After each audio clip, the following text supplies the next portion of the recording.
Hello, welcome again. We are solving Indian Forest Services Mechanical Engineering paper 2 of year 2010.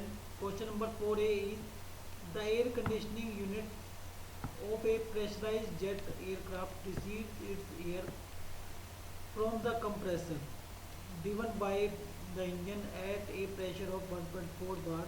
The pressure and temperature of the surrounding air at the height of the aircraft are 0.2 bar and 225 Kelvin respectively. The air conditioning unit consists of a secondary compressor and a turbine mounted on the same shaft. The pressure and temperature of air leaving the turbine are 1 bar and 275 Kelvin. Calculate the pressure after the secondary compressor and temperature of air at the exit of from the cooler. Assume all that processes are reversible arithmetic. So here this is the arrangement. 0 1 is your primary compressor and this is adiabatic. 1 2 is your secondary compressor, that is also adiabatic process. 2 3 is your cooler and that is constant pressure process, and 3 4 is your turbine, this is also adiabatic process. So here at the inlet the pressure is given as 0.2 bar and temperature is given to 25 bar, and or we can say atmospheric conditions are these. And after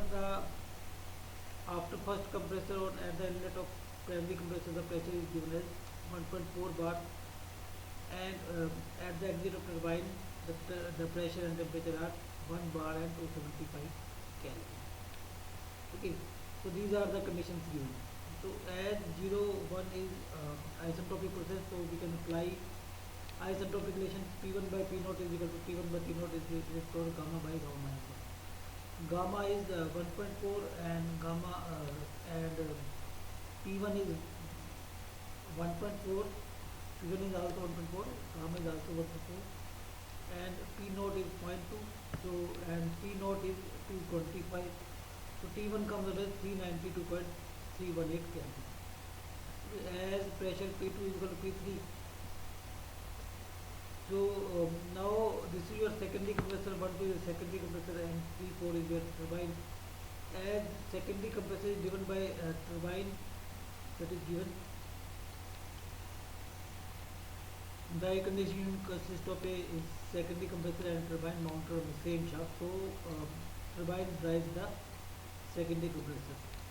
So work done by turbine will be equal to work required by compressor. So that is, it means Cp T3 minus T4 is equal to Cp T2 minus T1, or T3 minus T4 is equal to T2 minus T1, and T4 is known.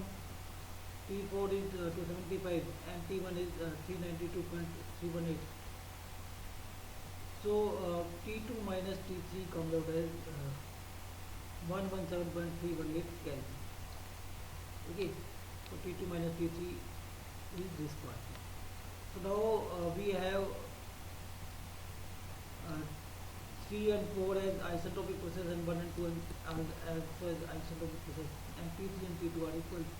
So using isentropic relation between 3 and 4, so T3 by T4 is equal to P3 by P4 raised power gamma by minus 1 by gamma, or T4 is equal to 275. Okay, and T3 is unknown and P4 is equal to 1 bar. So we have first relationship between P3 and P3, that is P3 is equal to 275, P3 is for 0.2857. Okay, so now this is about turbine. Now we consider compressor. So 1 2. So in 1 2 we can also apply the isentropic relation.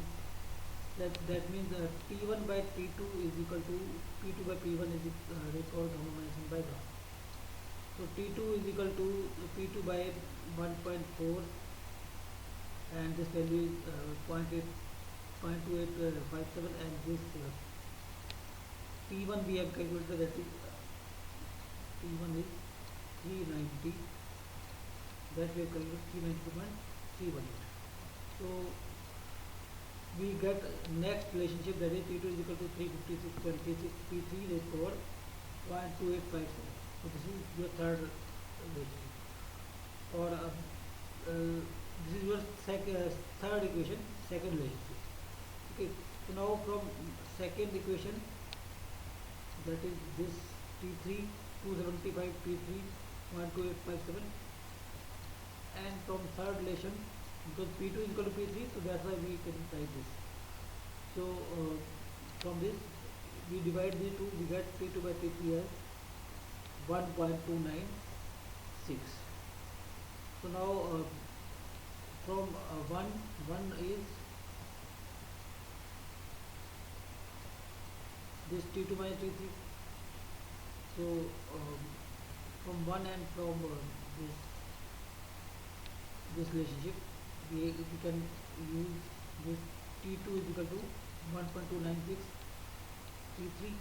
So here putting in 1.296 T3 minus T3 will be equal to 117.318. So T3 will be at this point, and T2 will be at from this. That is the temperature at the exit of the cooler, that is 396.53. So now if we know this T2 or T3, we can use either of second or third equation to calculate P3. So P3 comes out as 3.6 bar.